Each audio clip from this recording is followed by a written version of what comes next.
আসসালামু আলাইকুম। পাবনা জেলার ফরিদপুর উপজেলার এক ছোট ভাই রাজা খন্দকার, তার এখানে একটা ফ্যাক্টরি আছে মুরগির খাবার তৈরি করা। এটা কি বলে? ফিড। জি, ফিড খাবার তৈরি করার, মিক্স ফিড তৈরি করার একটা ফ্যাক্টরি এটা। আমরা এই ফ্যাক্টরি সম্পর্কে জানবো স্নেহের ছোট ভাই রাজার কাছে। রাজা, আসসালামু আলাইকুম।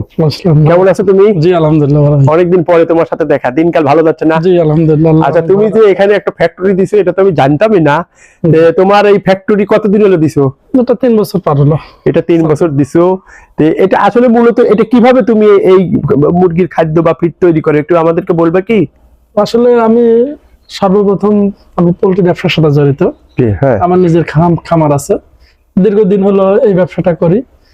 তখন আমার মিল ছিল না, হ্যাঁ। তো আমার নিজের খামার, নিজের মুরগি, নিজেই খাবার তৈরি করার একটা বাসনা